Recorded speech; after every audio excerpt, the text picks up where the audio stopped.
welcome and good evening, everyone, to another episode of Proseborn, my live streams for book readers, book watchers, booktubers, book writers, and other people who might otherwise hit you with books. Excuse me, I just had a slice of pizza, so that's the best way to brush your teeth right there. What's up, BA? I have got an amazing BA. Thank you for jumping in. Man. I was kind of afraid you were stuck in traffic like Christopher was. It wasn't going to be the stream that it's going to be now that you're here. Thank you. Thank you. For this episode, I decided I wanted to get a little dark. I wanted to get some folks who are used to writing on the dark side, the Grimdark authors, the guys who write grim and gritty fiction with more gray morals that are grayer than an overcast sky.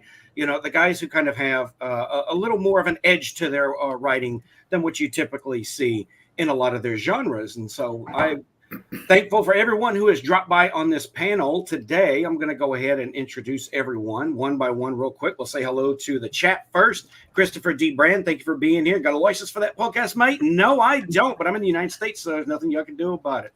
Josh Eats Books is up here. Bat Sauce driving by, honking from driving the short bus that he drives. E.L. Montague is here. So we're also streaming what's the phrase? Multi-streaming as well on Beard of Darkness Book Reviews channel as well. We got some folks coming in there. El Montague, a mainstay in the chat over there, as well as Karen Gill. Good friend Hail the Lore is over here. Aaron Hook, hello. C.T. James, fellow indie author Tim McKay. My good friend Abomination AJ, Nick Horvath, who's also here in the chat. B.A. Turner also here in the chat. Our good friend Leslie from Nerdy Narrative, good to see you. Andrew Campbell over there from your side of the world, Nick. He's in Australia, if I'm not mistaken. And Bards and Books, hello, good to see you as well. Guzman. I'm going to start with the authors first. We have got who we got here. I'll go with Christopher first. He is the author of The Hellborn King, The Wrathbringer, and I know I got to hear the novella, The Servitor of Sin. He is a hell of a dude and a hell of a metalhead, Mr. Christopher Brenning, who is a friend of the channel and streamed with me before as well. Good to see you, sir. Cheers, everybody. Cheers. One of the first indie authors I've come across, and probably the dude that writes the darkest shit here. I don't know, though. I have not read everybody's stuff, but this shit is pretty damn dark. It's John Palladino, The Trials of Ashmount. He inspires me to make some of the best openings for my book reviews that I don't know what it is. And I've already got number 3 lined up for you, buddy. It's ready. It's pretty good. John Palladino, thank you for joining me. Thanks for having me again. Not a problem. Not someone who's new to me, but the books are new to my bookshelf, is someone who's gotten a lot of praise all over the place, Mr. Michael Michel, the author of The Price of Power and its novella prequel. Hell of a dark little story here, War Song. Guys, look at this cover. Look at this cover. Tell me that's not a Conan the Barbarian cover. It is sick.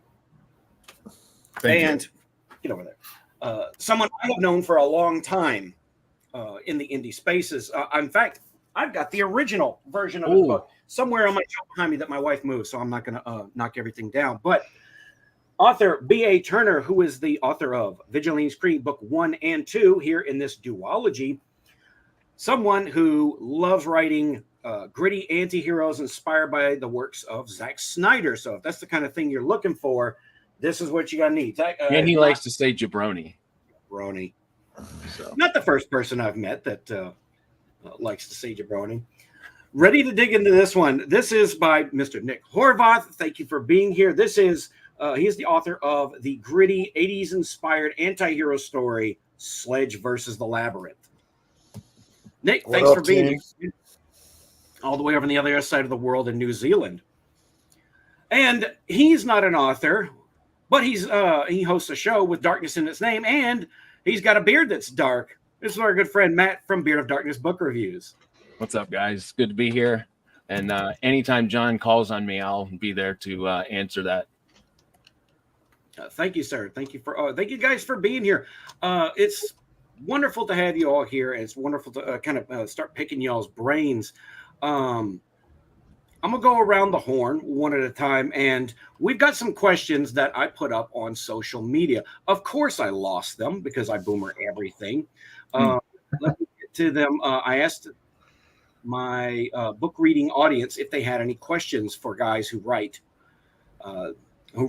these kind of darker stories. But I'm going to start with my question first while I look for this thing that I boomered. What do you guys find is the appeal in telling stories that are a lot darker, characters with grayer morality? And I'll start with Beer. We'll go around clockwise on the screen right here. Matt, what is the appeal for you as a reader for these kind of stories? So I'm naturally like gravitated towards a darker story because I can relate with a lot of the emotions. I don't think I can relate with a lot of the events, most of the time. Thank God. I probably wouldn't be here. But the emotions evoked from those situations I can relate with. And it's kind of cliche to say, if you don't have a scope of the dark, the light, when it's brought to the surface, doesn't have the appeal that it does, because it takes knowing what the dark truly can bring to enjoy and really appreciate the light. And even through the darkest stories, it usually has a little bit of hope. And let's say it doesn't. Let's say it's a completely hopeless story and there's none to be found or look forward to. I can still use that in a personal way to find my piece of hope in that story. It just depends on the story, the characters. It's different for every story, but I didn't really plan on that happening, me relating to the darker stories more so. But I do. I relate to the characters a lot of the time, how they feel, especially going through a harder time.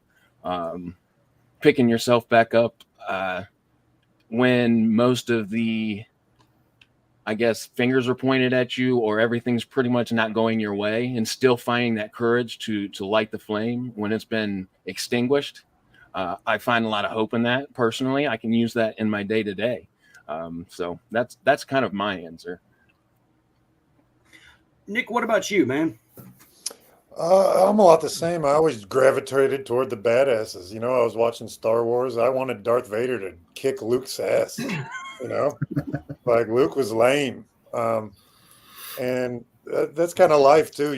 Life hits hard. You got to hit harder. So I always just wanted to create something that gave you that feel of, it's wish fulfillment. You want to be able to hit back harder than life hits you. And it's the dark badasses that can usually do that. I was never a fan of the cookie cutter token hero that was weak, but somehow always like lucked into victory. I want that dark, gritty badass that, puts the fear into the evil of the world. I hear you, man. Michael, what's your take? Before I answer this question, I actually really want to just call out the waiting zone before we went live was like an epic, I was being taken on a journey. Can I just say that was one of the most, I was like, this is sick. I'm like, wow, it's like going on like a little 80s Disneyland ride. So thanks for that, John. That was lovely. Not a problem. And speaking of badass dudes who I gravitate to, all of us are talkers here, at least for right now. So you really gonna die for some chickens? Someone is. Yeah. How many fucking chickens? Okay. So I think it's two things that make me gravitate toward the grimmer side of things, the darker fantasy, and it's authenticity. As an author, I want complete freedom to write whatever story I want, and for the characters to have true and authentic reactions to everything that occurs in the story. And if I feel like I'm having to limit myself because I'm playing to a certain audience where it's like, oh, this is a 9-year-old kid, they certainly can't cuss, they can't gut their friend if they really want the shiny thing, it just, I'm suddenly limited as an author. And to some degree, I think most of us as authors do think about their fans in that way, in their audience, but it definitely gives more ability to, I think I've said this in like some article somewhere. It's like, if Timmy wants to spit and cuss and kill somebody and like do whatever, it's like rage, Timmy, rage. Like you get that authenticity. And that's really at the heart of it for me, is being able to authentically tell the story that needs to be told. Also, a little bit of what Beard says, like nothing breeds appreciation like contrast. And if we've got a lot of dark shit, then there's a lot more opportunity for the emotional aspect, which I think Grimdark tends to play into much more. Like emotions are hard earned, and emotional like redemption or hope, that's all harder earned, which makes it maybe more rewarding sometimes. Whereas something really, really light in high fantasy, it maybe doesn't feel as earned. It feels like, oh, of course, Gary Stu and Mary Sue just got there.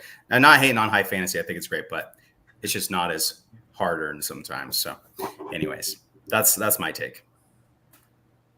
I like it. Yeah, I agree. John, what about you? Well, I always use a word that people get really upset by, and it's realistic. And I know people get. Oh, people get Uh-oh, this. he We'll come back dropped. to him. Oh no. He did say before the stream, guys, that his computer was kind of bugging out a little bit. So we'll give John a second to fix that, and we'll move on to Chris real quick. Christopher, what about you? And it's interesting to note, guys, that Christopher was not a reader, and I think is still not a reader, if I'm not mistaken. Nope, And, I don't read. It doesn't come. It isn't an edit. Doesn't use an editor either. And I defy you to read his work and tell me, and see if you can tell that it's not. That it's not edited by someone who's a professional, because that is amazing to me. I didn't realize that until afterwards. Takes balls. Yeah, it does. John, do you want to continue, or you want to let Christopher go, or what? I mean, if he's in the middle, go ahead. No, don't know go what's ahead, going John. on my devices, but okay, I mean, I can pick right up. But Not only do you kill animals, you kill your internet connection too. Apparently, it's weird because I didn't actually leave. It's just like disabling my mic and webcam and sending me out of the room, but I can still see everything. I don't know what's going on. But anyway, realism. So people get upset because I always get the backlash like, well, you can be good and not everyone's an asshole. But when you look at history or when you look at people in real life, even good people often tend to do bad things sometimes, whether that's for the greater good or just because they made a mistake, perhaps. I don't know. But when you read a lot of epic fantasy or classic fantasy, you kind of get the same, well, at least as a reader, the same issues for me are everything is super predictable. And when the enemy has like the good guy in their grasp, they never do anything to them. Or the reverse happens. The good guy's like, I finally have you now. And then the bad guy kills himself, or someone else kills the bad guy. And you've been waiting for this character to take their like revenge on this bad guy. And it's always robbed somehow so that the good guy can still remain untarnished. And I've always had a big problem with that. And so for me, it's like you can have good people in Grimdark still. You can still have hope in Grimdark. In fact, I would argue that there's not a story out there that doesn't have hope, because the main characters, if they didn't have hope, they wouldn't be doing what they're doing in the story. If there was no hope or thought process that, oh, I can actually succeed at what I'm doing, they wouldn't be doing it, right? So even though the world is hopeless, maybe they even feel like they're on a hopeless journey, they have to have some sort of hope. Otherwise, they wouldn't be doing it. And so that's why I will also argue about Grimdark being hopeless, because someone has to have hope with something. I agree.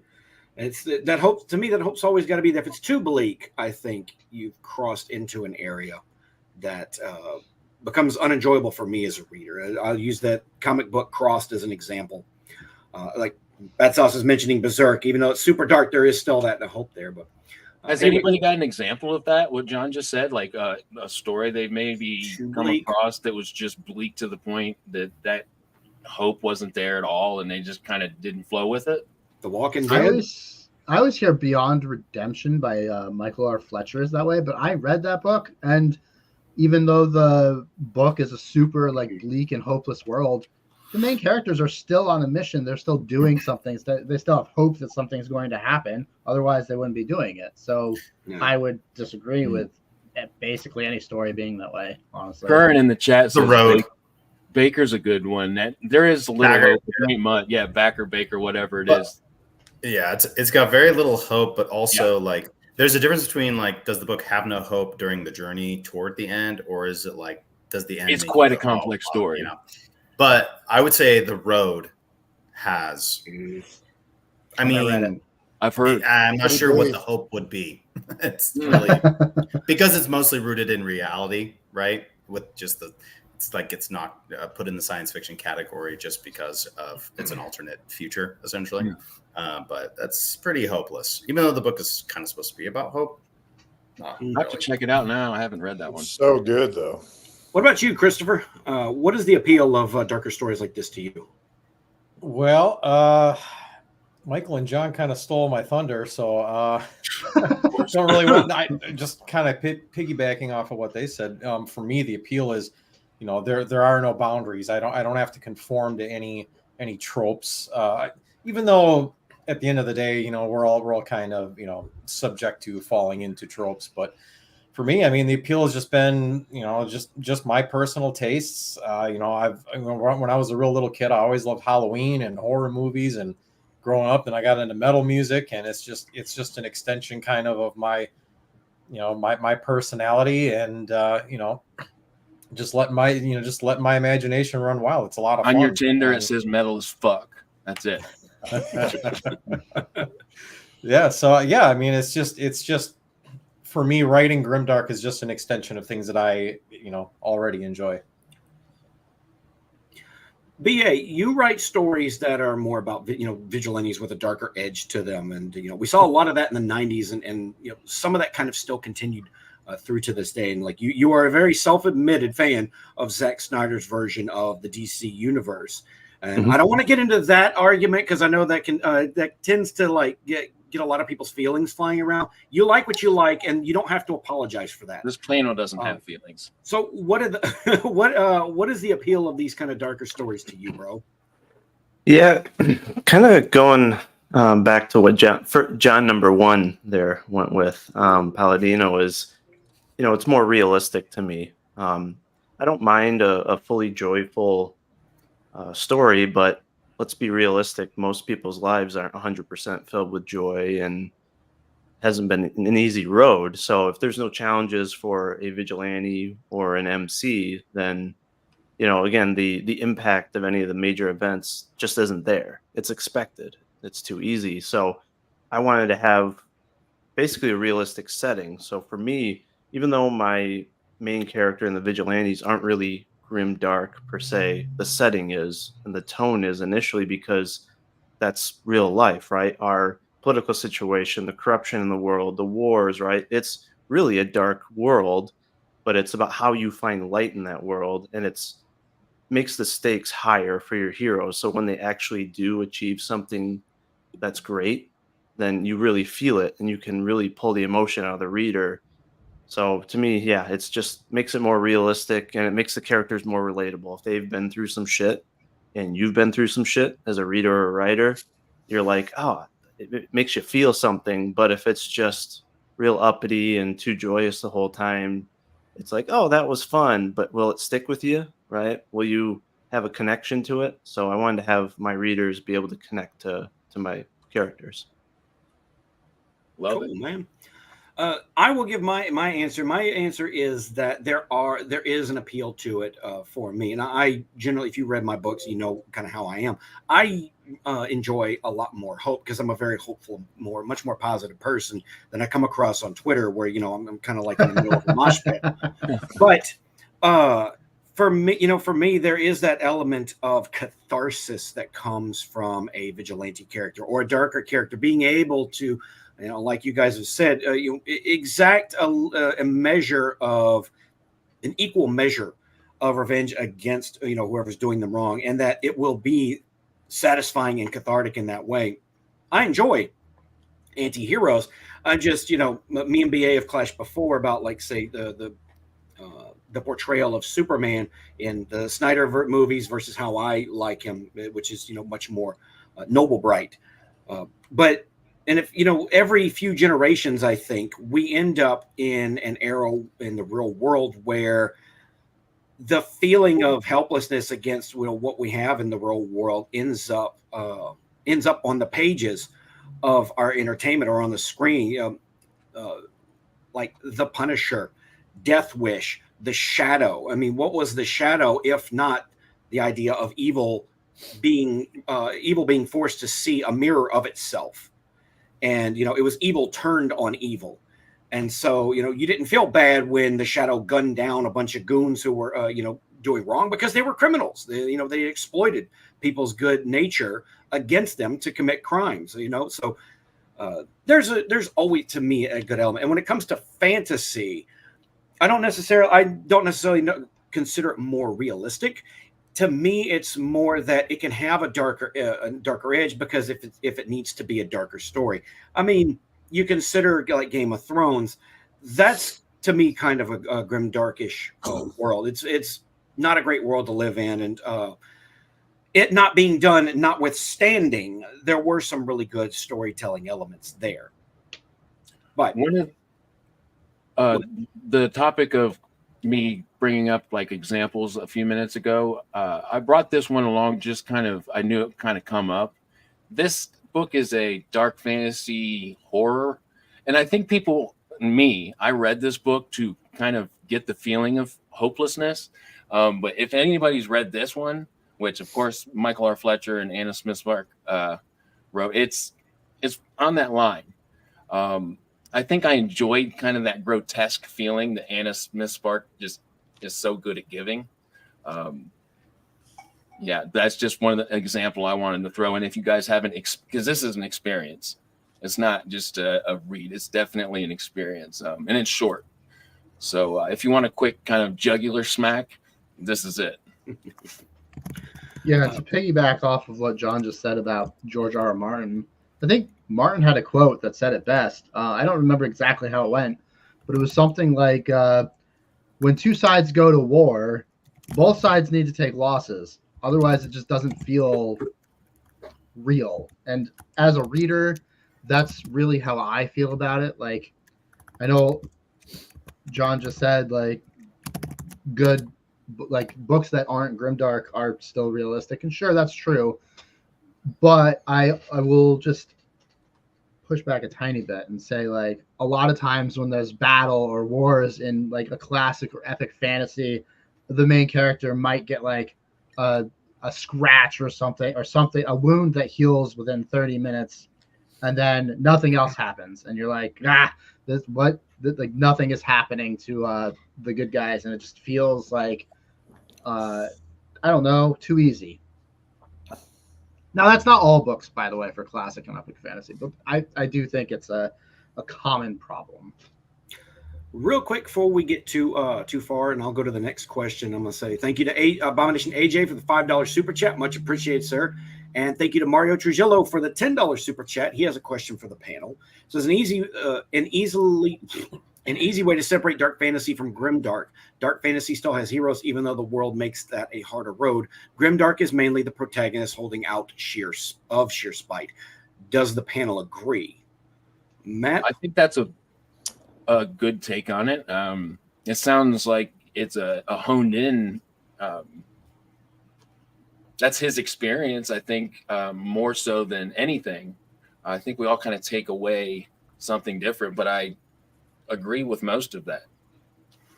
Yeah, I think it depends. There's different aspects, right, to grimdark. You could have a grimdark tone, grimdark characters, grimdark setting, and all the above.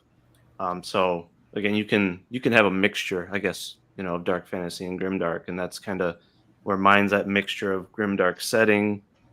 The tone changes as the arc of the characters change, but it also has the vibe of some just classic, hopeful kind of heroic tales. So it's all about how the writer wants to blend it. Dark fantasy is, I mean, the thing about this is, because all this stuff is on the internet, grimdark and dark fantasy, the terms and the way they define things changes. You know, it changes over time. And so dark fantasy is, I mean, the way I saw it presented is it really has more to do with horror, right? It's more like fantasy horror, whereas grimdark is more like epic fantasy that's extremely dark, which, you know, these terms, obviously. This Mario Trujillo person had a hilarious comment further up about working in retail as like, you don't know grimdark. I'm just going to suggest we post that one, but that's a great question. So I agree with both of the comments from Mario. I like Mike. I'm glad that you said your take on that, because honestly, I really agreed with everything you just said there. I hadn't thought about it in that way. So it's interesting that in the literary world, we tend to do what a lot of people do in the music world is, you know, you keep trying to form all these like micro subgenres and everything, and try to characterize everything in a neat little box. Whereas I feel like in the dark fantasy, grimdark world, it's just, you know, that there's so much possibility, and it's such a big tent. I mean, how can you really say, oh, well, you know, his book is grimdark and his is dark fantasy, but his, well, I don't know. But to me, man, if you got that edge, if you got a little bit of darkness, if you got some violence, if you got some, you know, something that makes it stand out from, you know, your traditional high fantasies. I mean, you can call it whatever you want, but at the end of the day, it is what it is. You know, I feel like it has a lot to do with marketing.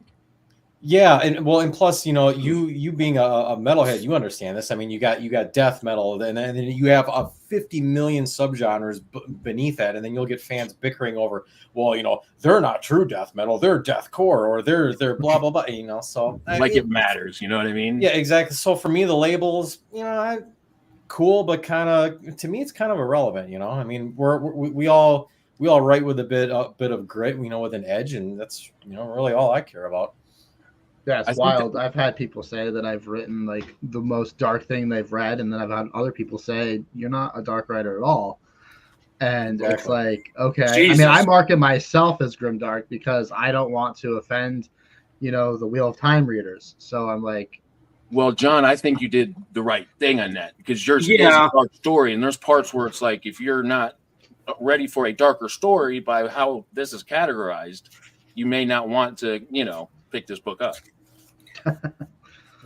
In a good way. I picked it up. If you guys want an idea of how dark John Palladino's books are, he has a glossary of people at the beginning of his books, and this is how he lists them. And then the next part is shit that what is it?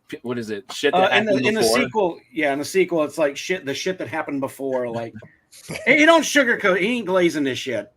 The funny thing about that is, I got the book right here. Nobody's safe though in Palladino's world. The shit people did. That's my recap of book one. That was actually sent as a joke to my editor, and they were like, "That's amazing. You should keep that." And so I did. And John kills so many animals, he's banned from petting zoos in 40 states.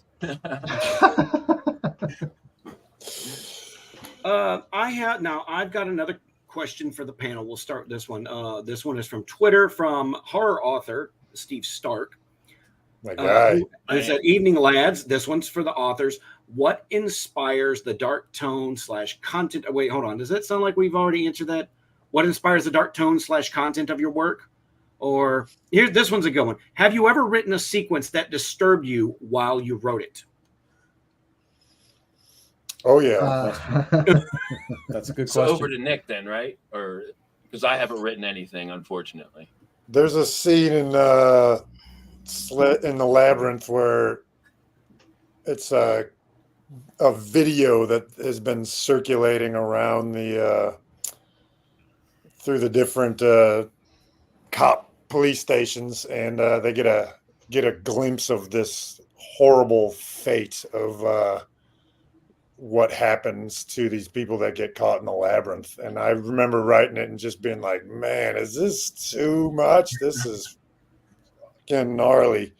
Am I going to But be it's put on in a there. list? And that's probably the scene where I was like, this is towing a line of getting really, really extreme horror levels. But it hits hard. And Steve Stark's the guy that actually commented on that scene first, like, damn, that one even got me. And he's a gnarliest horror author I know. So that one, yeah, I achieved my goal, I guess.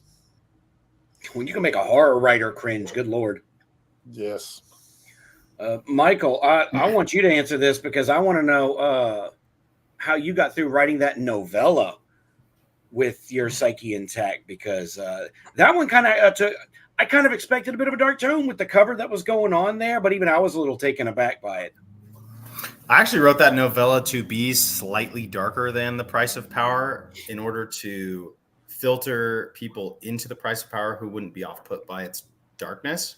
So if I set that like standard first with a slightly darker tone in the first one, then it was like I wouldn't get people coming into The Price of Power and be like, oh my gosh, 1 star, this was terribly dark. So yeah, that one wasn't that bad, actually. I do have something I am grossed out by that I've written recently that's in book 3. Yeah, it's gross. Here, I'll just read it. It's like one sentence. Do it. 3 sickening snaps, and then his blood-soaked fingers were moving through the man's brains like gray pudding. Oh, yeah, dude. Makes me hungry. Although the idea of fingers moving through brains and it being like gray pudding. Dude. Super. Keep going. I'm listening. But that sentence is actually grammatically wrong as I read it out loud. I'm like, wait, but this is implying that the fingers are gray pudding. So I got to rework it. But you get the grossness of the scene from that, right? I mean, that could be pretty gross if you're. Josh says, "Price of Power kicked my dick into the dirt." That's wow. You have a big dick. That's a blurb. Yeah, that is that one. It's like, read this. It kicked my buddy's dick into the dirt. Yeah, I gotta clip that out later. That's great. I'd put that on the inside of the book if I were you. Yeah. John, good Lord, man, how do you even pick a scene that disturbed you? Like, did anything you actually wrote even disturb you, or you just? I'm betting you were like that the entire time, just grinning, going like, "This shit's so hilarious." I'll be honest, I was, but also You ain't helping yourself, John. I was actually trying to think when Nick and Michael were going, like, is there one scene? And I was like, no. I thought of like a few scenes in the Trials of Ashmount that like kind of were like, ugh. But I was smiling the whole time I wrote them, of course, because I couldn't wait for people to read it. And then Buzzard's Bowl has a couple as well. But for different reasons. One of them just really bothered me because as a Grimdark writer who doesn't plot much, I've kind of forced myself into plotting a little bit. I found myself in a situation where I ended up having to kill a couple characters that I wasn't really planning on. And then when I thought about it, I was like, wait, how can I change this? I couldn't think of a way that made sense that wasn't like a act of God, basically. And when that happened, I just continued. I wasn't going to go back and fix it. I was like, this is great. However, it really sucked for me because I was like, this is not really what I wanted to happen, but it fits so well that I guess that's what's going to happen. Yeah, deserve I'm sorry, Leslie. I've already discussed with you behind the scenes, which like there was a scene early in Trials of Ashmount that I almost DNF'd. Yep. I won't lie. We've and you know why. I'm not going to spoil anything for anyone, but definitely don't go into Trials of Ashmount with a weak stomach or a weak constitution. But it's necessary for the story is why I continued. It wasn't for shock value. It was the way I equated it was you occasionally get characters in books and movies, TV that have dark backgrounds. We're just living through the backgrounds of some of those characters. A lot of times, people who have lost a lot, we don't see them as they're going through that loss. We meet them after the fact, and it explains why they are the way they are. What about you, Christopher? Nothing I write bothers me, but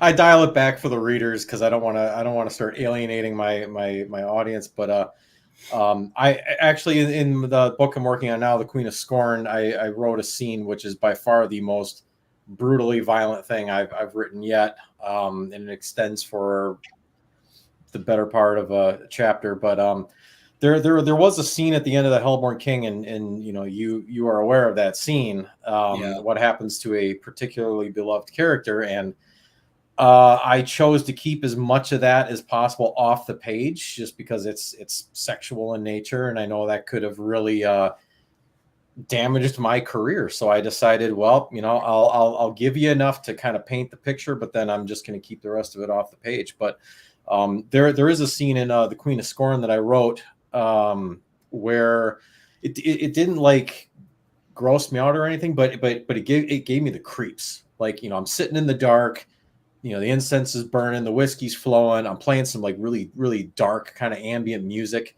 and it's a loose set of chapters, so you can tell it's gonna be really dark. And I'm sitting there writing it, and because there's so much paranormal stuff creeping into her chapters, it was giving me goosebumps, and I'm like, wow, if this is doing it to me, then I think the readers are gonna love it. But yeah.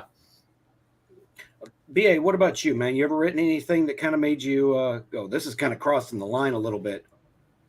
Yeah, I had one scene that I had to reel it back a little bit. It was, for the readers, but it was a fun scene. Essentially, my series is based around a gargoyle who's a vigilante, and he can turn any part of his body to stone.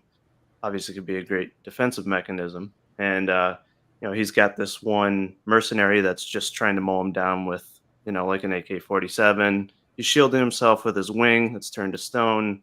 Guy runs out of bullets, and then he goes and that guy grabs a rocket launcher. So right as he loads the rocket, the gargoyle steps in front of him and turns his arm to stone and plugs the rocket launcher. So it just explodes, and the rocket launcher peels back. And of course, you can imagine what happens to the mercenary. And as soon as that happened, I'm just like, I envisioned what that body would have looked like, and I'm just like, I love this scene, but I cannot go into detail. I'm just like, I'm gonna keep it as simple as like, yeah, the upper half of his body is just not there, and the legs just went plop. But yeah, just reeled it back because again, yeah, some folks, when it comes to vigilante stories or kind of like heroic stories, they may have been a little bit too much for him. But it was kind of like that scene in Deadpool 1 where he's fighting Colossus, only without the humor. Mm-hmm.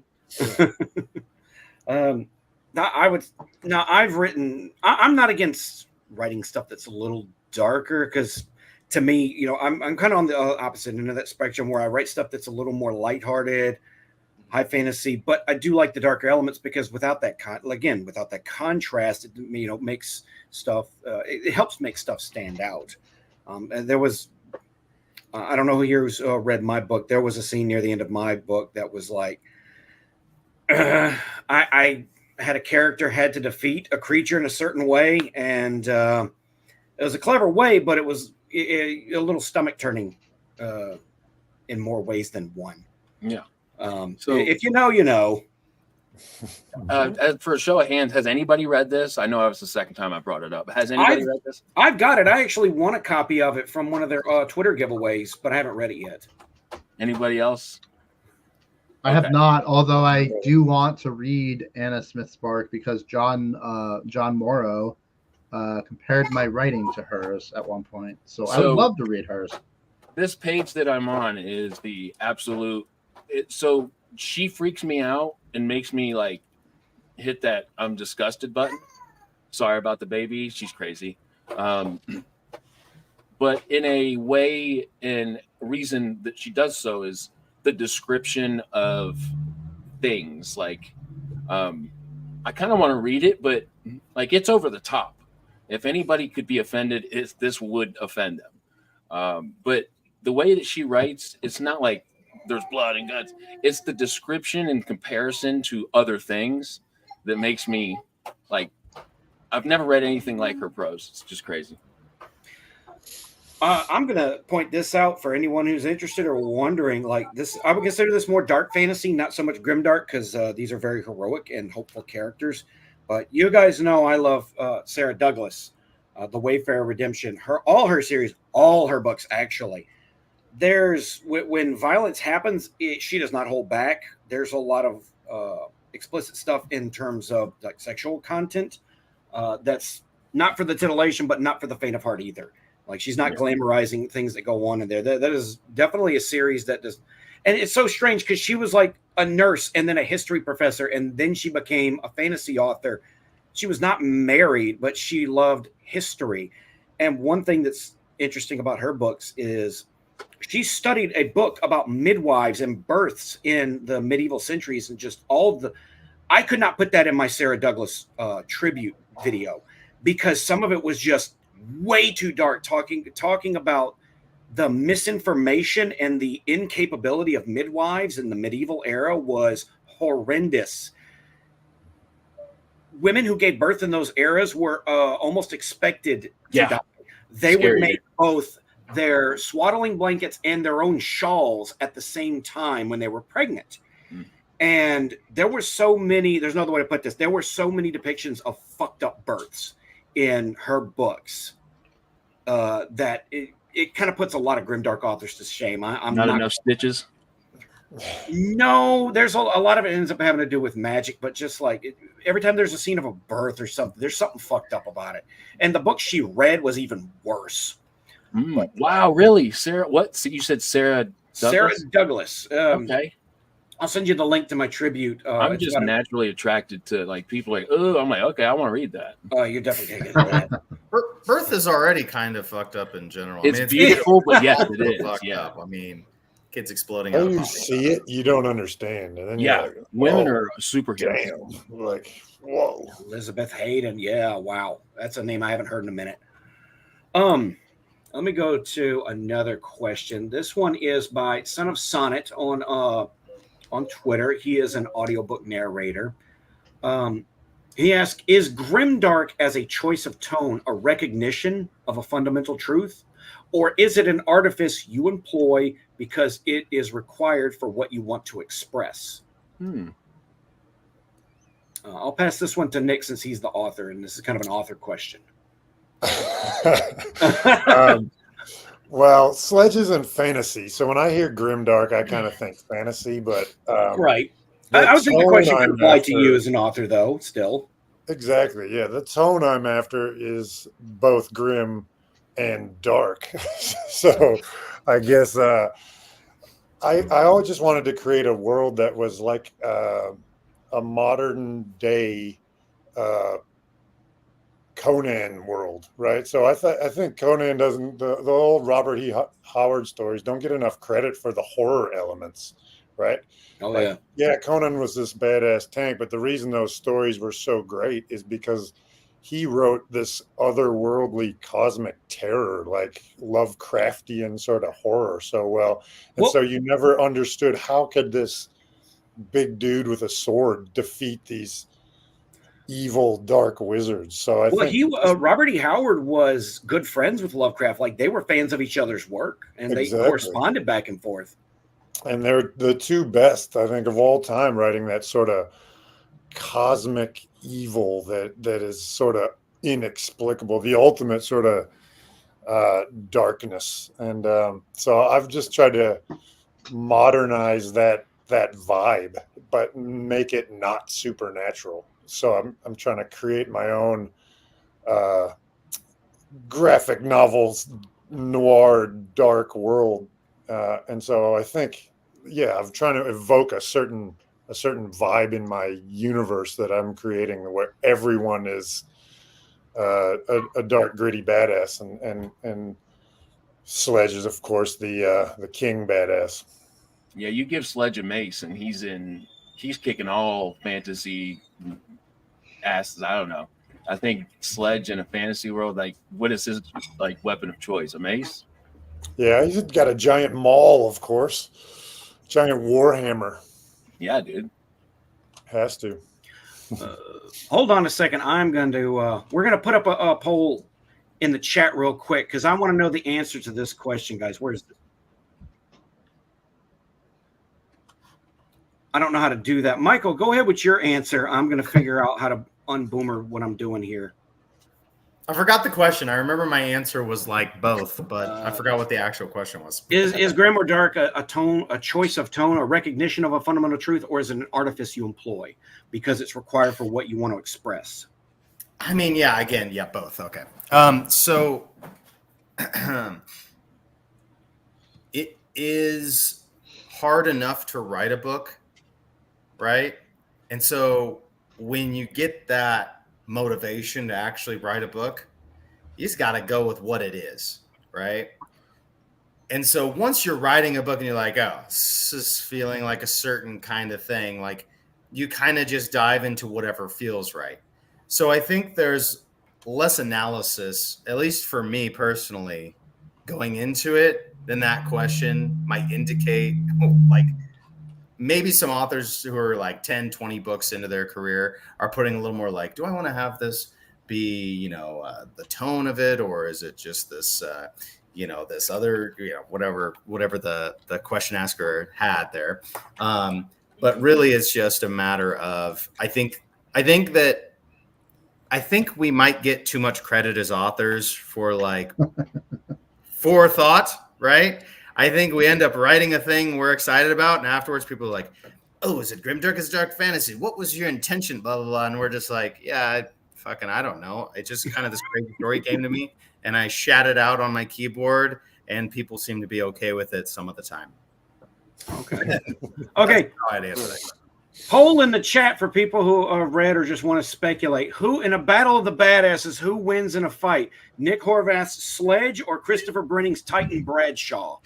Oh. We're going to put that up and see where it goes for a few minutes. John Palladino, sir, do you have an answer for that question? I mean, most of my answer would be parroting Michael's. I don't consider this shit. I just sit down at my computer and I type. And I'm kind of an emotionless asshole a lot of the time. And so that is why I write the things I do, I think. That being said, I did try and be a bit more conscious in the second and third books about how people might feel things that might happen to them a bit more. But I don't know. I've never thought like, wow, this book, I want to, I've written a lot of stuff, not full books. I've only written one other full book, and that was in high school, so it doesn't really count. But I've started like writing books, so I've gotten, like 20,000 words into a book and then scrapped it, or started a chapter of something else and scrapped it, whatever. But not once did I ever sit down and think about the genre or the tone or anything. I just was like, okay, this is my idea and I'm going to write it. And I just sat down and started writing it. I don't know. I just don't really think about it. I think it's because when I have an idea for something, it's just like, oh, it's this. And I will probably, maybe not always, but mostly write like Grimdark type stuff. And I don't know. I just don't really give that any thought. I know that's a terrible answer, but it's the truth. Christopher, what about you? Yeah, for me, I have to pair what Michael said. It's for me, it's just not that deep. It's just, I think for some people might could be, but I would understand why you would just be like, I don't really think about it that much. No, I really don't. I mean, I write a story that I enjoy writing first off, because if I'm not having fun writing it, then what's the point? So, I write a story that I enjoy, and, I hope that the wider audience enjoys it too. But, as far as tone and choice of this and that, it's not even a thought in my mind. I mean, the only thing I'm thinking of when I sit down to write is, am I going to hit my writing goal for tonight? Probably not. That's about it. Is it not that deep? or is it deeper than all that highbrow kind of like thinking place, right? I feel like it's just something even deeper than that, like core to our being, which does bring up another uncomfortable question, which is how much of what we write represents who we are as a person. I don't know if that question ever gets asked, but people should be asking that of their authors. I don't know. No, we can go with that, but let's let BA answer that question next. I don't want him to feel left out. Yeah, similar to the other guys. I mean, I didn't go into it wanting to write a certain genre or anything. I knew I wanted to write a story about vigilantes that were heroic, but it was all just a result of the creations that influenced me and the writers that influenced me, and how I kind of took all those inspirations and put them into a pot and melted them into my own vision. So yeah, if you have writers like Alan Moore, Frank Miller, and then Zack Snyder, of course, it's going to be grittier. It's going to be more on the dark side. But then you toss in somebody like Christopher Nolan that can explore the darker side of things, but it's a lot more, of the deep emotional kind of scenes. It's just kind of seeing what all those influence would spit out on the page, and what it ended up being is what it ended up being. Okay. I would say on my part that if I'm going to put something in that's dark, it's meant to be dark. It's meant to kind of change the tone of the scene. And I'm very conscious of when I have characters say, crack a little joke, or when they do or do not take something seriously, or whether or not they're actually scared of something. They understand that, you're facing say a dragon that's 3 stories tall. Like, this is not this is not necessarily the time to, be a wise ass about it. So, to me, just being darker, to me is a conscious choice to, kind of change the tone of what's going on. I agree, Kenneth. You do have the best background out of all of us, I think. It kind of sets the mood about there. to say, BA, damn. Thank you. That thing is badass. Yeah, you can tell he put a lot more thought than I did. I just put my books behind me because that's what all the booktubers do, right? That's what all the book reading people do. But I got a lot of good books back here. Some of them are most of them are y'all's books, though. I want to. What was your comment, Michael? To what degree are we as authors, when we write these books, like how much of the books are expressing who we are as a person, and to what degree? I actually think BA kind of started to touch on it for me. Like, as BA was talking, I was like, this is kind of explaining my question, which is I absorbed all these things into my subconscious, and they're all things I loved, right? X-Men, Game of Thrones, like so many things. And then it's like, so like when I write a book, it's like a blend of my own personal experience and these other things I love. And it's just like transcends that kind of more analytical part of the brain. It's like, this is what's coming out, right? And I think that's, so to some degree, it expresses this like joy. Grimdark is an expression of joy, people. That's where I'm ending it.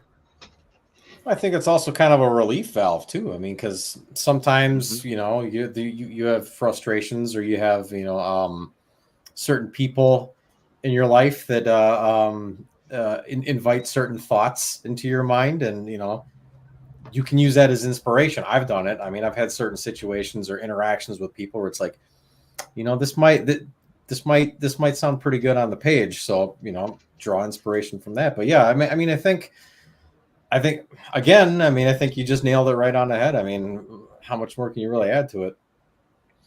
Yeah, I was gonna say, you added on to where I was kind of heading there is, of course, it's part of the influences you had and all the creations that inspired you, but it's also, a bit of your own personal experience and what you've been through in life. And for me, I never expected or planned on writing a book. It was being in a grimdark situation in life and kind of being in my own personal hell that drove me to need that relief valve, like Christopher said, to just, my own kind of, therapy on paper, essentially. I just had this idea for a story, never thought about putting it on the paper, and then got to a point where I'm like, I got to do something. Like I'm, you know, I feel like my head's going to explode. And so I just sat down one night, and it ended up growing into the story with all these other different characters. And then that's where I built kind of the tone of the story. And yeah, people that um, you have known in life, you know, people that have wronged you,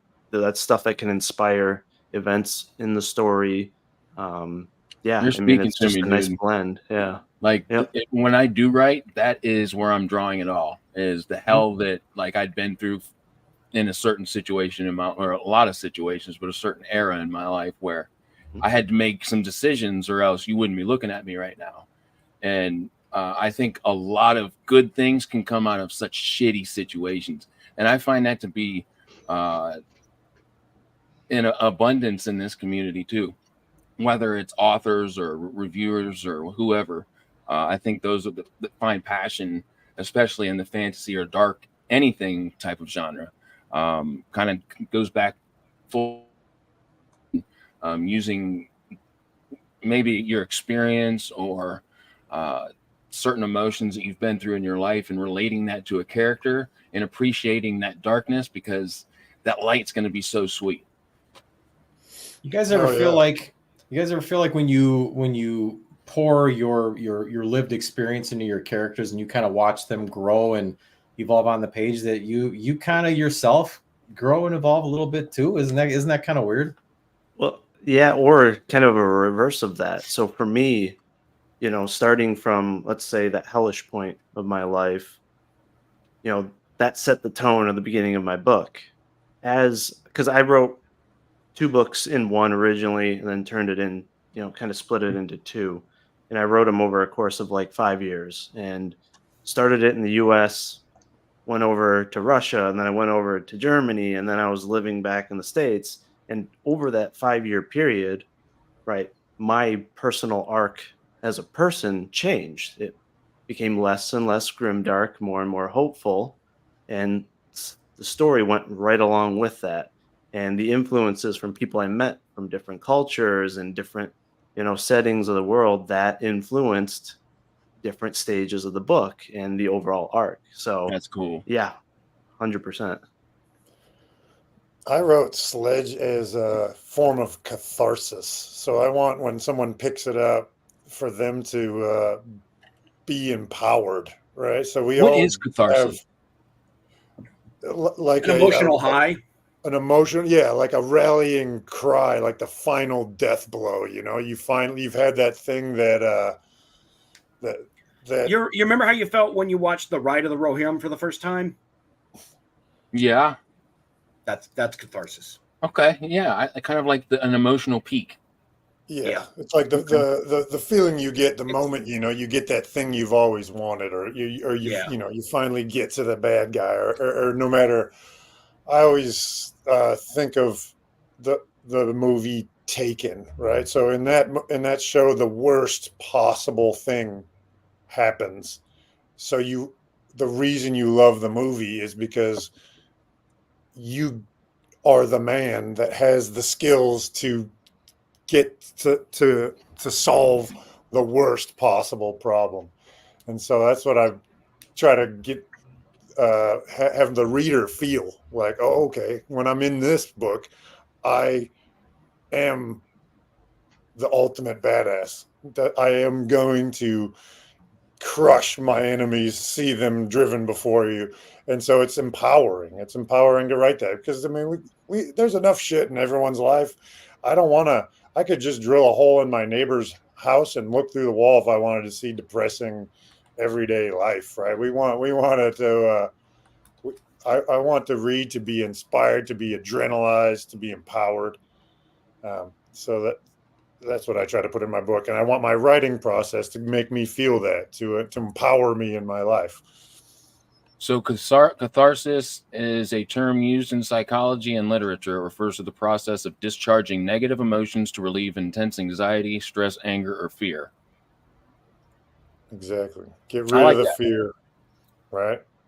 No matter how scary it is, you can handle it. I like that. I like reading a lot of it. That's one reason I like literature. Movies used to do this a lot better, but the build up that comes with a in a book. It's building and building and building. Excuse me.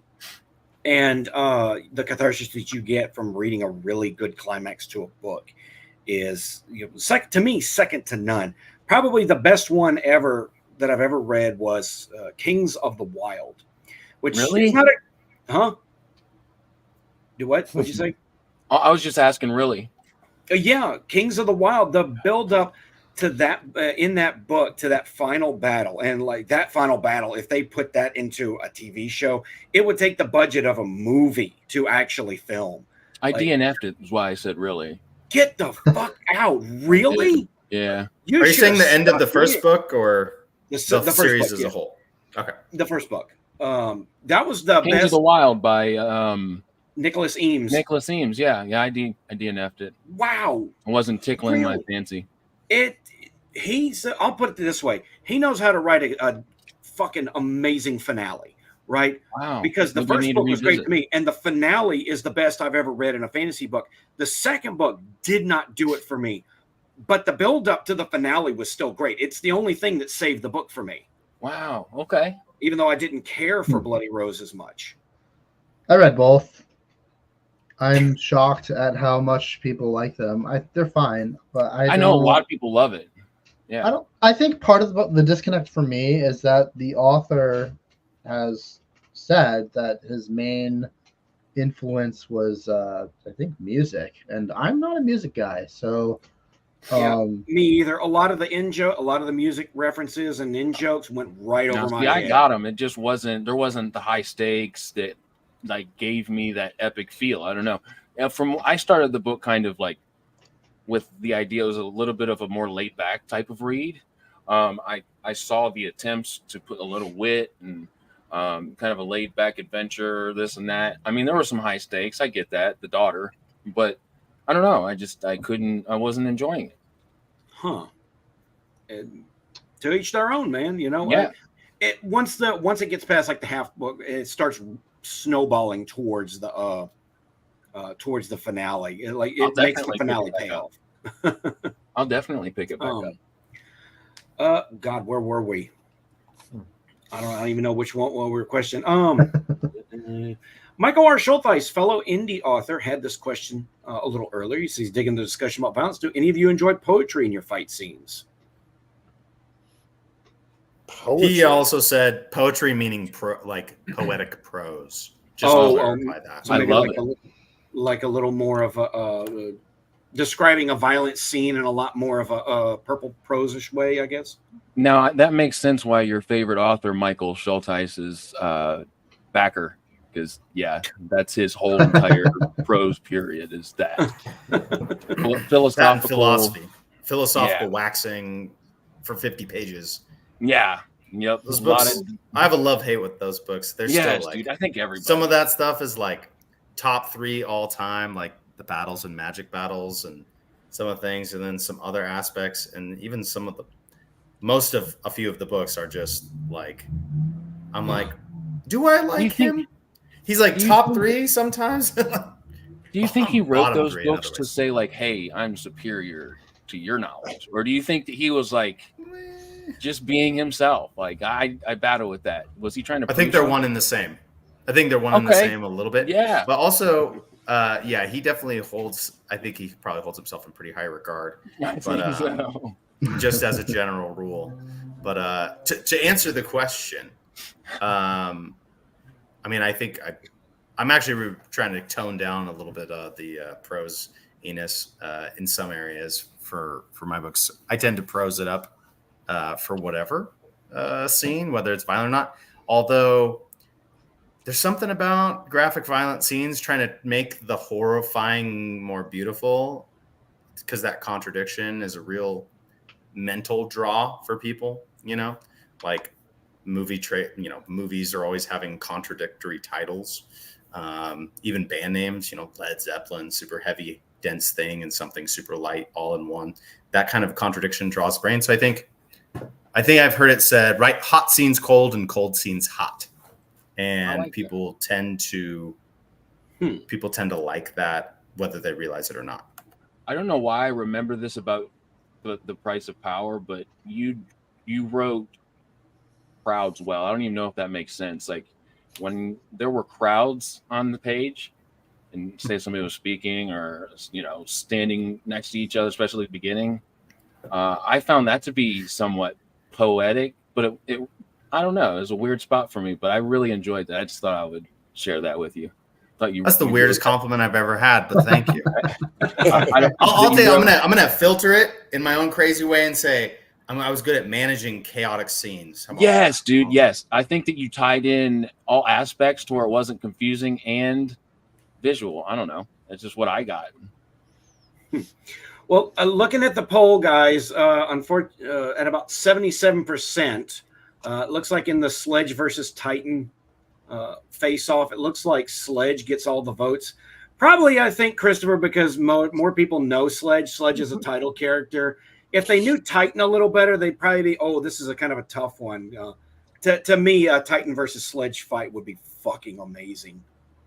Just because that, Let's write it, Chris. Or even better, a triple threat between My Heavy, Mora, and Sledge and Titan. That would be cool. Christopher, you and Nick are the biggest metalheads that I know, by the way. Nick's a metalhead, dude. You know it. I saw Chris at a concert. Where were you? Emperor or someone recently? Yep. Yeah, I just saw Emperor in Norway. Bruh. Amon Amarth was there too. Yeah, it was that's great. My guys. Have you seen Epica? I have not. No. Ooh, you should. It was interesting during Amon Amarth when they played "Put Your Back into the Oar." You bet your ass that I was on the ground and with my buddy we were rowing. That's awesome. Oh, that's awesome. Let me ask a question. This is one that's come to me, just the idea of do you guys have a favorite, whether it's indie fantasy, mainstream, pop culture, whatever. Do you have a favorite badass character? Matt? Oh, gosh.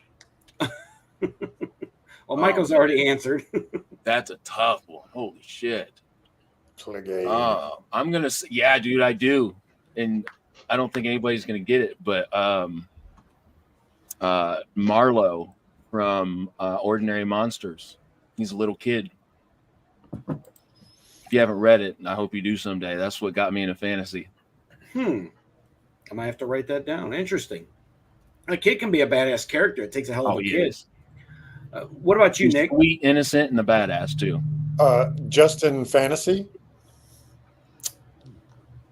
Is that the question? Biggest badass in fantasy?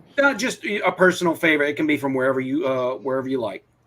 Well, obviously Conan is my favorite all-time badass, the number one Sledge inspiration. But I love my favorite all-time fight, and I thought he was because I just had no idea how he could be defeated, was Logan Nine Fingers versus Fenris the Feared in the third First Law book, where he was like, he had that power, Fenris, where when he was in your presence, you just felt inescapable dread.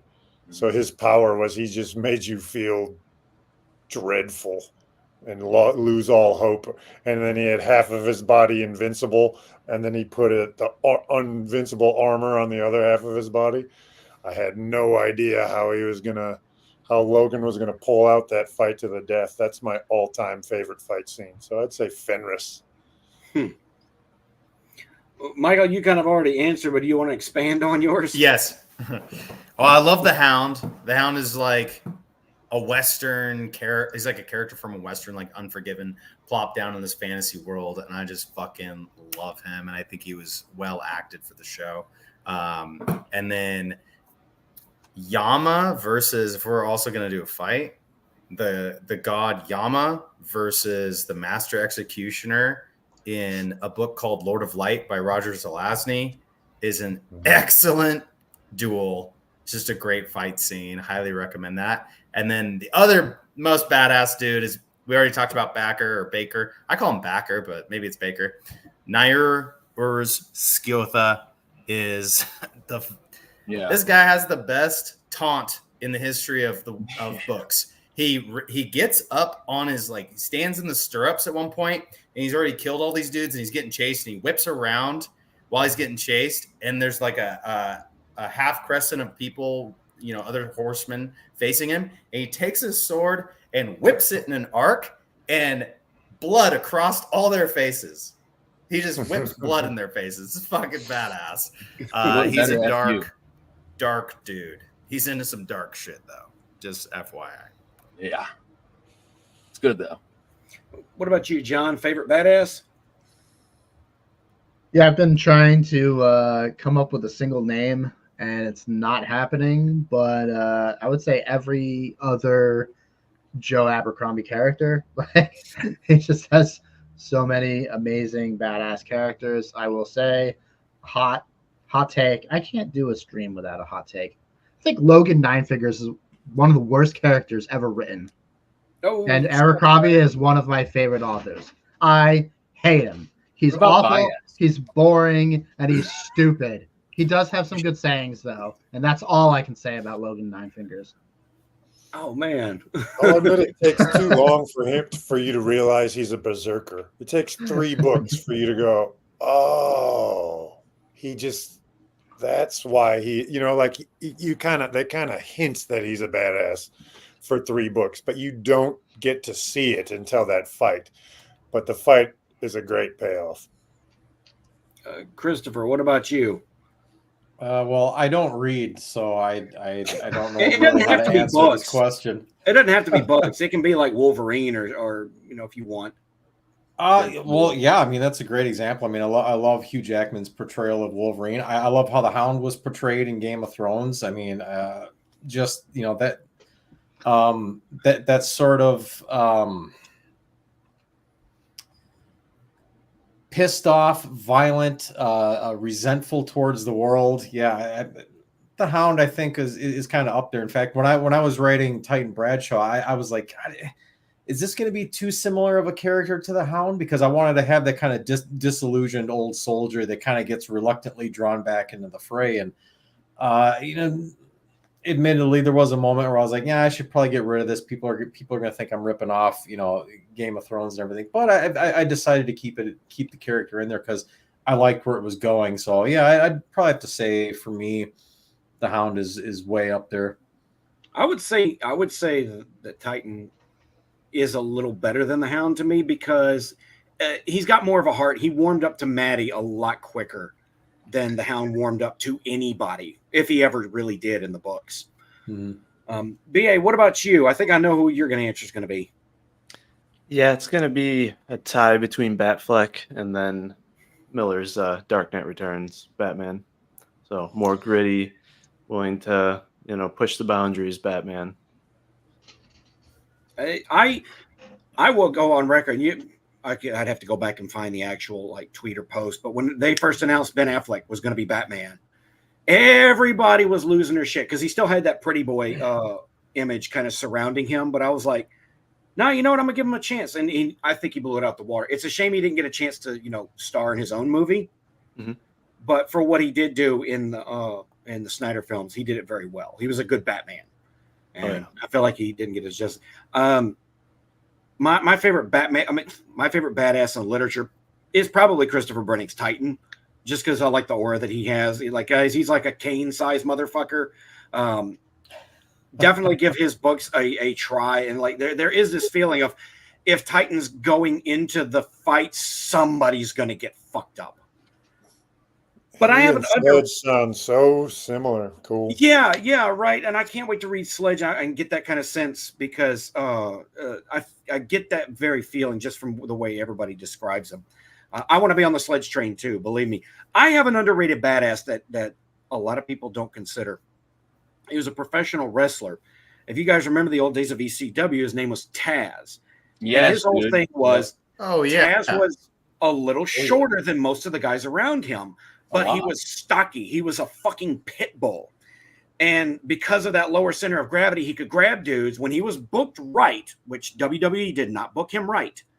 When he was booked right, he would suplex dudes all across the ring. And it made him look like such a formidable, opponent. that you could not underestimate. And he had one of the most badass sayings anyone's ever had, which is, beat me if you can. Survive if I let you. That's pretty badass. Dude, don't even get me started on wrestling, man. Fucking Undertaker For real for wrestling. me is WWF. For me, the Undertaker's Undertaker. I do draw some inspiration from the Dead Man character. So yeah, Kane too, I got a old school couple Kane. Brock Yeah, like Lesnar 1998. Oh yeah. Yeah. Hey, John Douglas. I always talk about like my old football days. I'm 6'5" and I was like 300 pounds back then. The guy that always whooped the absolute dog shit out of me was the 5'4" dude that put his helmet right under my chin and taught me who mama was. Like, that dude is always the one to fear. Don't ever come after a 7-foot dude and be scared. Like, just hit him in the stomach. The dude that can get under your chin and show you who daddy is, that's him. Yeah. When I used to train in jiu-jitsu, it's been quite some time now. I always got my ass whooped because I only got to a little bit in white belt. We weren't there for very long.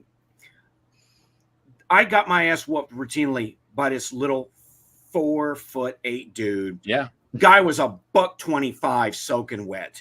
Nickname was Ninja, right? And then they spend their whole lives getting picked on in school and shit, which isn't right, but he was a brown belt, so he was pretty high up. He knew his shit. This guy, and this is hilarious to hear, and it was even funnier to watch. He would not only beat you, he would beat you step by step by step, singing a song about how he was going to beat you while he was beating you. He knew it. You know, and he knew the technique so well. It didn't matter that I was bigger than him. He just knew the technique better. And, you know, you were essentially getting a musical version of how you're getting your ass whooped while you're getting your ass whooped. It was hilarious. It humbles Don't underestimate the short guys. Humbles you, right? Well, look, guys, this has been a great stream. I may continue streaming for the guys that want to stay with us, but I know a couple of you guys have to go, and I'm going to give you all a chance to exit out if you want to.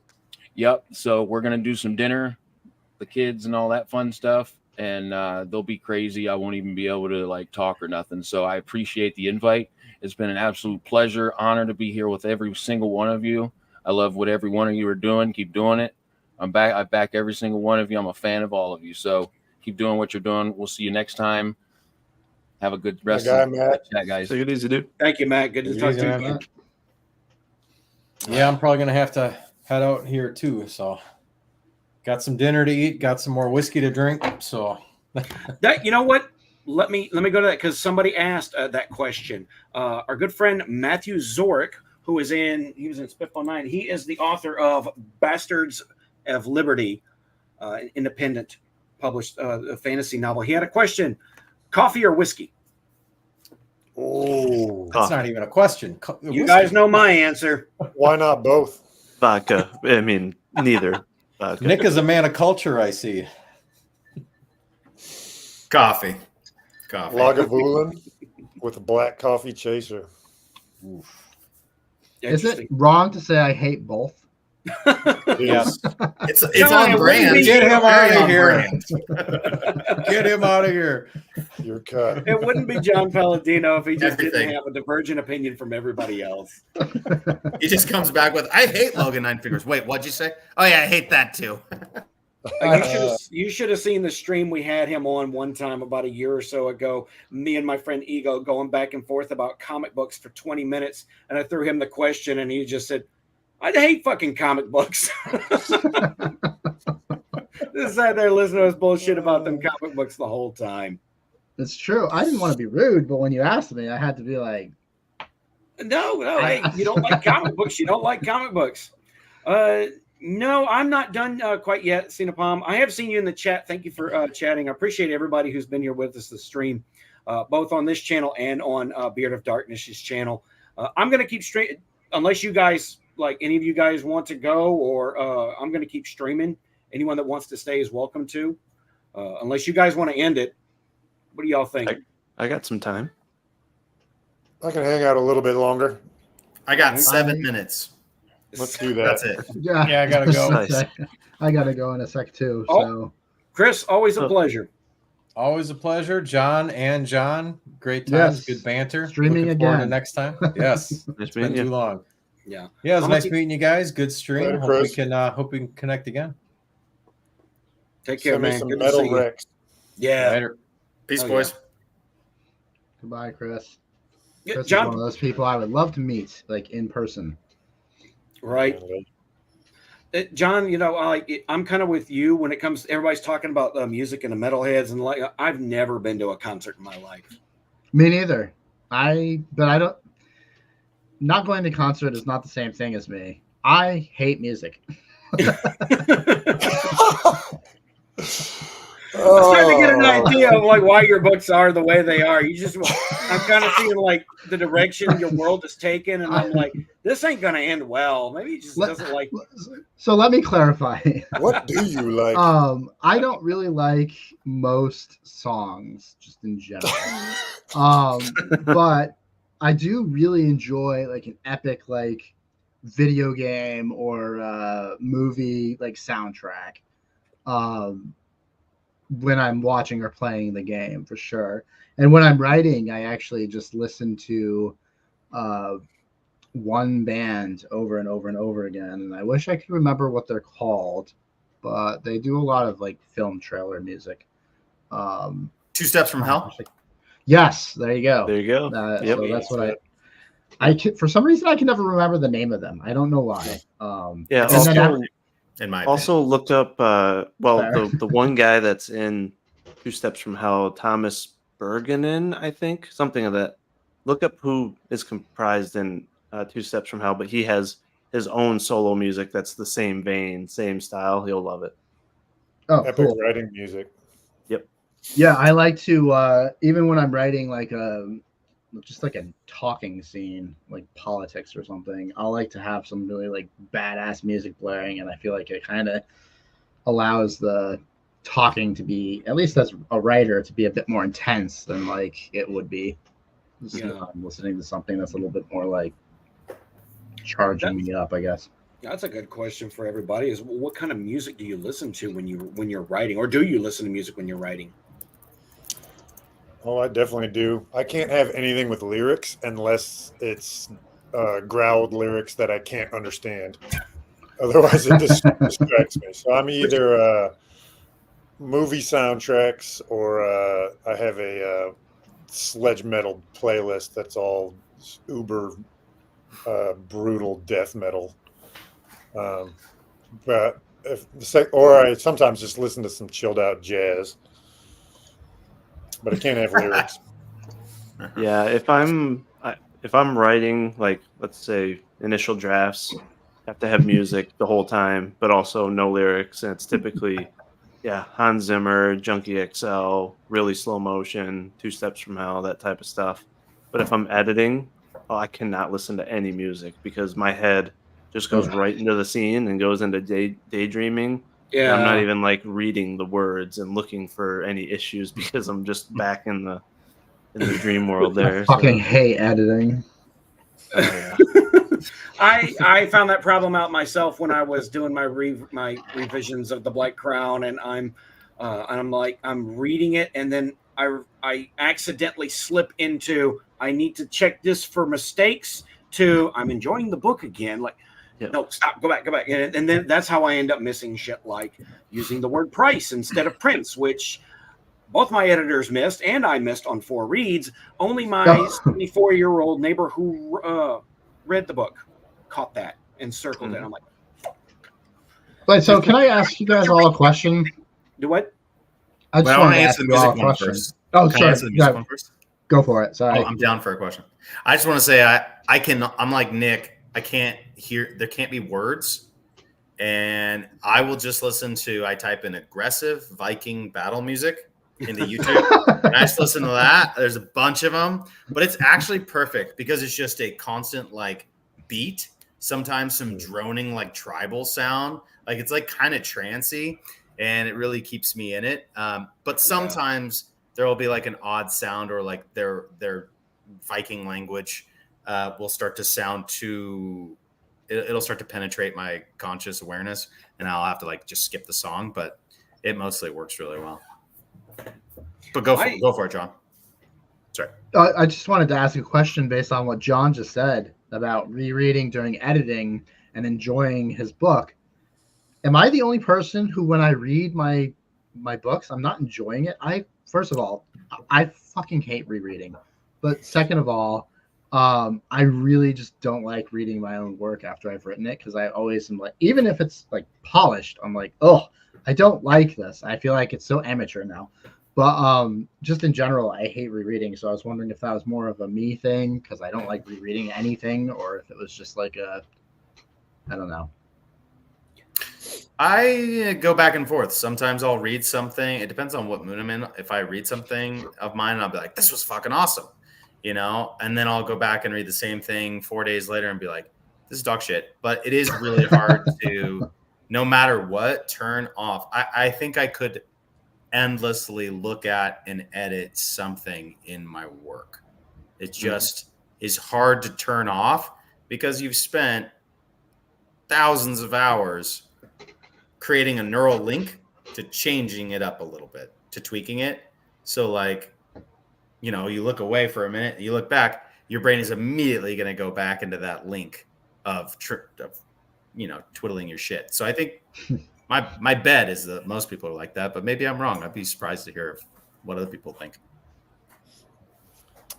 I'm similar, man. The thought often haunts me that there are an infinite number of ways to write any single sentence. So it's like, I got to do the same thing, force myself to just turn it off and move on. Funnily enough, once I pressed publish and now I look back and I kind of have this idea of I can't go back and change it, then I enjoy going back to read. But while it's like the current working project, man, I just I have to force myself away from just tinkering and tinkering and tinkering to get the words right. Yeah, I'd say it's brutal during the writing process, right? When you're going back and kind of drudging through some of the sections where like you got to beat the shit out of it because it's just it needs some work. But once, like you said, once you hit publish or whatnot, then it is fun to actually just absorb it, not try to edit it, not try to look for anything, just see how the story flows. And sometimes you're just like, man, I've kind of impressed myself, or I really like that scene. It's a lot cooler than I remember when I was writing it. So yeah. I may be alone on the panel in that I do enjoy what I wrote, only in the sense that because I wrote the book, like a lot of authors, I wanted to write something I wanted to read. Now, I'm a little more iffy these days because I've gone back and read the book so many times now during the revision process that I am kind of sick of reading it. But I don't mind doing it. I'm actually going back and reading my book to my daughter, who was very she wanted to know what happened in the book. It's my book. She's like, I want to read your book, but like my writing is a little bit above her reading level. So I'm just reading it to her, kind of leaving out some of the vulgarity that's in there. So, but even so, I will occasionally just open my Kindle app and go to a random spot in my book or my favorite parts of the book and just kind of, reread them. And it kind of takes me back to that cathartic moment when I wrote a particularly, good spot, or I'm like, I wrote something that really paid off in a way I wanted it to in the prose. And I just kind of feel that way, the way I did when I wrote it. I'm like, this is very satisfying. It was satisfying to write, and now it's a little satisfying to go back and read and kind of reminisce over it. But, a couple of more folks got to go. So, guys, what we're going to do, we're going to go ahead and call the stream here. But I want to thank everybody that showed up in the chat. You guys are awesome. You guys have been consistent, had great questions. I'm sorry we couldn't get to everybody's question that I had kind of highlighted. But, with 6 guests, it can take a little bit to get around. And I want to thank, Matt from Beard of Darkness, Christopher Brenning, Nick Horvath, John Palladino, good friend B.A. Turner, and Mr. Michael Michelle, right? Yep. Yes. Okay, I got it. I've had it with my name in the past, so I want to make sure I got yours right. You got it. But and thank you for everybody who's watching over on Beard of Darkness's channels too. I bet he doesn't realize he's still streaming to his channel. He can leave, but it doesn't stop his stream on his end. So giving him a little extra content. But everyone, thank you for being here. I will go ahead and end the stream, guys. Thank y'all again. Peace. Later, legends. All the Bye. links are in the description, by the way. Links are everybody's books is in the description of the video.